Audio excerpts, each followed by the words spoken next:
Hi students, my self Manish Kumar from Jaipur. अपना जो solid state का चैप्टर था वो कंप्लीट हो चुका था। फिर भी अगर आपको कोई डाउट हो तो आप उसको पूछ सकते हैं और जो भी न्यूमेरिकल्स है उनको आप सोल्व कीजिए। उसके बाद में जो सेकंड चैप्टर अपने सिलेबस में दे रखा है वो दे रखा है विलियन। तो आज अपन जो चैप्टर पढ़ेंगे उसका नाम है विलियन। ठीक है, तो चैप्टर सेकंड जो है वो है विलियन। सबसे पहली बात आती है कि विलियन जो है वो किसे कहते हैं। विलियन जो है वो किसे कहते हैं, ये सबसे इंपॉर्टेंट चीज है।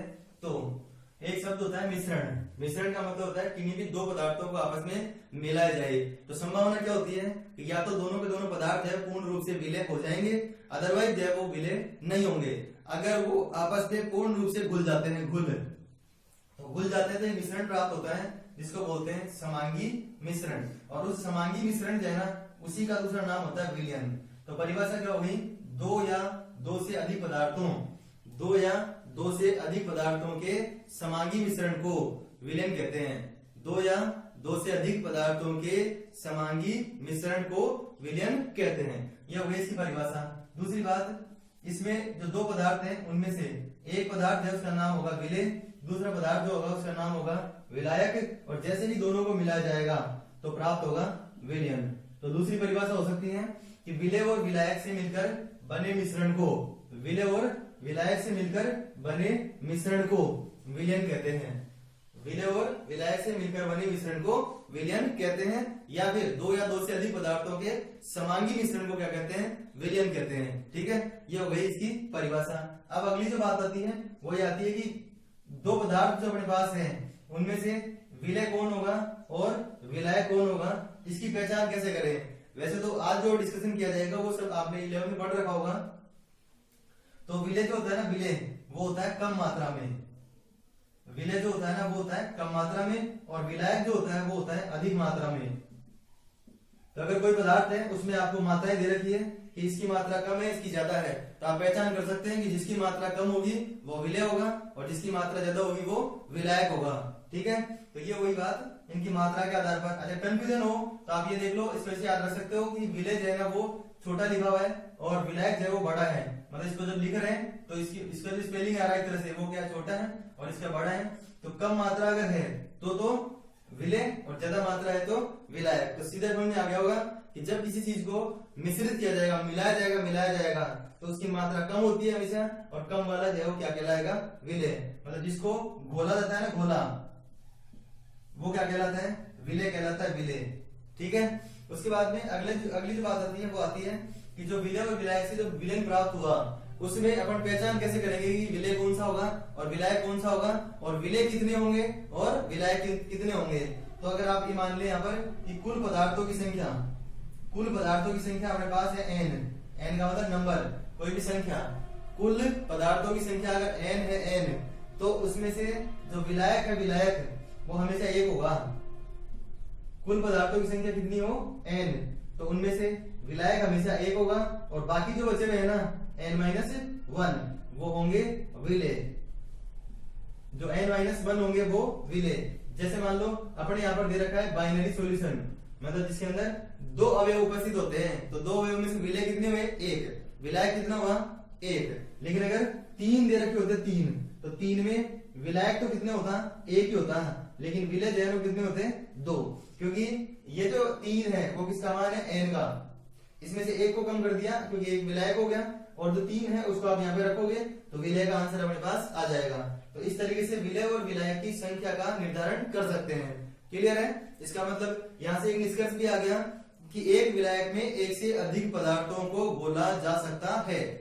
एक विलायक में एक से अधिक पदार्थों को घोला जा सकता है। जैसे घर में शिकंजी बनाते हैं तो उसके अंदर क्या होता है कि जो पानी होता है उसमें नींबू भी डाल देते हैं, चीनी भी डाल देते हैं, कुछ लोग जो है वो स्वाद के लिए नमक भी डाल देते हैं। तो ऐसे कई सारे पदार्थों का मिश्रण होती है वो, इसलिए अपन जो है ऐसे कह सकते हैं कि जो विलय और विलायक होता है उनकी संख्या अपन डिसाइड कर सकते हैं कुल पदार्थों के आधार पर। उसके बाद में इसकी एग्जाम्पल देखें, अगर उदाहरण देखें तो जैसे मान लो लिखा हुआ गया 10% ग्लूकोज विलयन, 10% ग्लूकोज विलयन। यहाँ पर ऐसे भी लिखा हो सकता है कि जलीय विलयन, लेकिन अपन तो यही मान रहे हैं कि विलयन लिखा हो जाएगा केवल। तो इसमें देखो एक चीज समझ में आ गई कि इसमें पदार्थ कितने हैं, दो है, एक तो है ग्लूकोज और एक है जल। अब ये जो 10% दे रखा है वो किसका दे रखा है, ग्लूकोज का। इसका मतलब बाकी जो 90% है वो कौन है इसके अंदर? जल है, जल। बाकी जो 90% है वो कौन है? जल।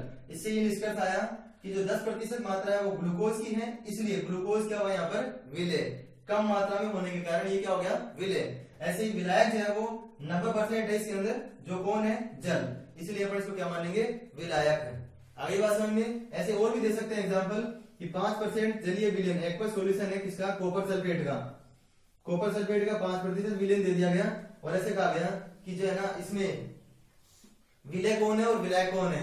तो विलय हुआ इसके अंदर कॉपर सल्फेट CuSO4 और विलायक हुआ जल, क्योंकि एक्वस का मतलब क्या होता है? जल। अच्छा, इसके अलावा मान लो किसी पदार्थ की ग्रामों में मात्रा दे रखी है और दोनों पदार्थ दे रखे हैं, तो जिसकी मात्रा कम होगी उसको विलय मान लेंगे और जिसकी मात्रा ज्यादा होगी उसको विलायक मान लेंगे। तो ये एक इसका चैप्टर का जनरल इंट्रोडक्शन था। अब अपन देखते हैं जो विलयन होते हैं उसके प्रकार कितने होते हैं। तो अब देखते हैं जो विलयन होते हैं उसके प्रकार कितने होते हैं, विलयन कितने प्रकार का हो सकता है। तो विलयन जो है वो 3 प्रकार का यहाँ पे लिखा हुआ है, ठोस, द्रव और गैसीय विलयन। अब ये कैसे पता चलेगा कि ठोस विलयन होगा कब, द्रव विलयन कब होगा और गैसीय विलयन कब होगा? तो उसके लिए देखो यहाँ पर आपको पता लग रहा है कि ठोस क्या है? किसी पदार्थ की अवस्था। ठीक है, तो जो नाम यहाँ पे लिखा हुआ है ना वो सेम टू सेम नाम जो है आप विलायक के सामने लिख दो।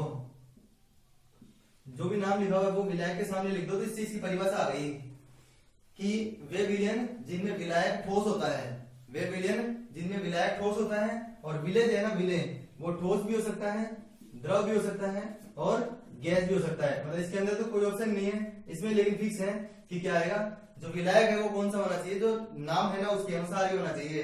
तो ठोस विलयन का मतलब क्या हुआ? वे विलयन जिनमें विलायक ठोस होता है और विलय ठोस, द्रव या गैस होता है। इसी प्रकार द्रव विलयन में जिसमें विलायक द्रव हो और विलय जो है वही ठोस, द्रव और गैस हो, मतलब सॉलिड, लिक्विड या गैस हो। ऐसे ही गैसीय विलयन में क्या होगा कि जिसमें विलायक जो है वो तो गैस हो और विलय जो है ना वो ठोस, द्रव या फिर गैस हो। ठीक है, तो ये तो हो गई इनकी परिभाषा। लेकिन अगर ऐसा पूछ जाए कि किस आधार पर किया गया ये वर्गीकरण, तो वर्गीकरण किया गया भौतिक अवस्था या प्रकृति के आधार पर। किसकी?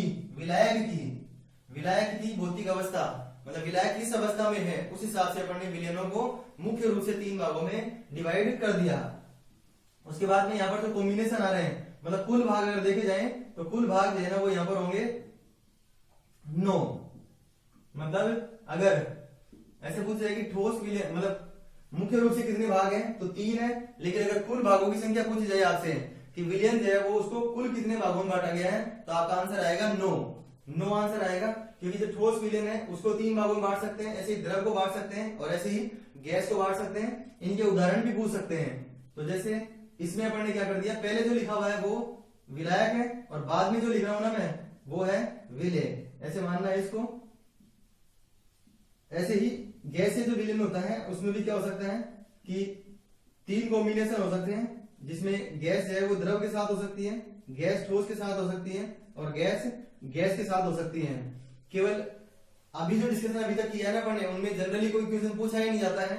पूछने का जो सवाल आता है वो आता है कि इनमें से कोई क्वेश्चन पूछ सकते हैं और वो भी कंपटीशन में। जो बोर्ड के पॉइंट ऑफ व्यू से देखेंगे, बोर्ड के पॉइंट ऑफ व्यू से ये इंपॉर्टेंट नहीं है। तो सबसे पहली बात आती है कि जो ठोस और ठोस का उदाहरण कौन सा होगा, तो ठोस और ठोस का उदाहरण किसी भी मिश्र धातु को लिख दीजिए। यहाँ पर मिश्र धातु का उदाहरण जो है आप यहाँ पे लिख दो, कांसा, पीतल, इस तरीके से कोई भी जो समांगी मिश्रण है, मिश्र धातु जो है उसको आप यहाँ पे लिख दीजिए, वो इसका उदाहरण हो जाएगा। ऐसे ही जो मरकरी के मिश्र धातु होते हैं उनको अगर आप यहाँ पे लिख दें, जैसे मरकरी के मिश्र धातुओं को अमलगम बोलते हैं, इसका याद रखना है आपको। अमलगम का मतलब होता है मरकरी के मिश्र धातु, मतलब जिसमें एक धातु जो है मरकरी हो, मतलब Hg हो, बाकी दूसरी धातु हो। जैसे मान लो लिख दिया NaHg, ऐसे लिख दिया ZnHg, तो ये जो है ना वो है तो धातु ही, लेकिन इसमें एक धातु मरकरी आ गया, इसलिए ये कौन सा विलयन होगा, ठोस विलयन। और ठोस में भी कौन सा, ठोस और द्रव।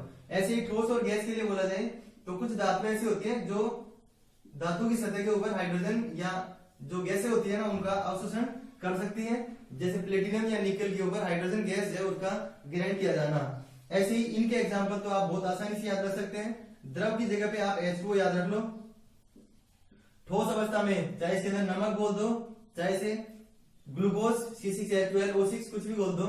ऐसे इसके लिए बोलेंगे तो इसमें एथेनॉल या फिर कोई सा भी एल्कोहल डिजोल्व कर सकते हैं इसके अंदर। ऐसे ही हाइड्रोजन के अंदर, मतलब जल के अंदर ऑक्सीजन या हाइड्रोजन गैस को बोल दिया जाए तो ये वाला विलयन हो जाएगा। इसी प्रकार इसके उदाहरण भी आप आसानी से याद रख सकते हैं कि वायुमंडल में सबसे ज्यादा मात्रा में पाई जाने वाली जो गैस है वो कौन सी है, नाइट्रोजन है, इसलिए सब जगह पे नाइट्रोजन लिख दो।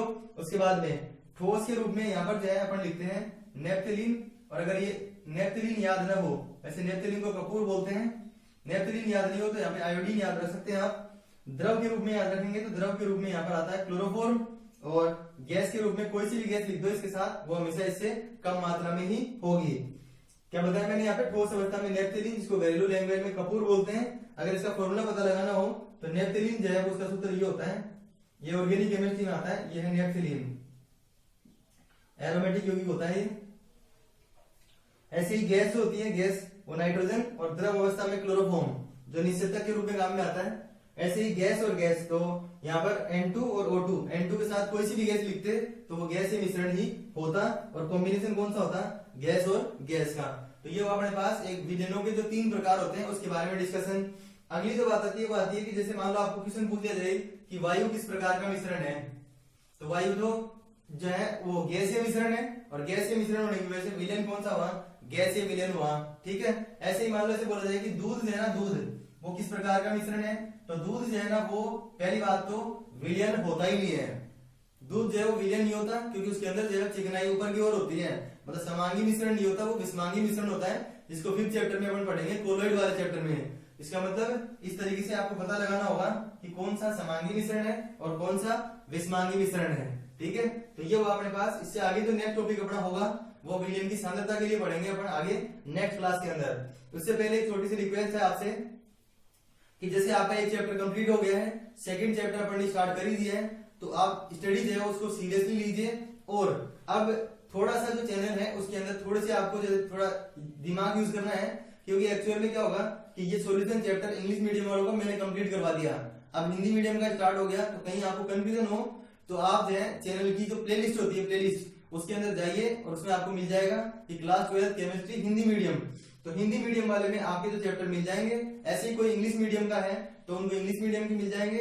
इस तरीके से जो है प्लेलिस्ट में जाकर अपने वीडियोस देखें, इनको जो है वो ज्यादा से ज्यादा शेयर कीजिए, जिससे कि ज्यादा से ज्यादा लोगों तक जो है ये पहुंच सके और वो इसका बेनिफिट उठा सके। और चैनल को आपने अभी तक सब्सक्राइब नहीं किया है तो चैनल को सब्सक्राइब कीजिए। उसके बाद में अगर मान लो आपको किसी भी तरह का कोई डाउट है तो मैं आपको यहाँ पर मेरे व्हाट्सएप नंबर दे रहा हूँ, उस पर आप जो है वो कोई भी क्वेश्चन जो है उसको पूछ सकते हैं, मतलब बता सकते हैं। यहाँ पर इसमें प्रॉब्लम है, आप नंबर नोट कर लीजिए, और 9887 617 और 648, इस पे आप जो है जो भी क्वेश्चन आपको नहीं आ रहा है उसको डाल दीजिए, मैं उसका रिप्लाई कर दूंगा। Thanks for watching.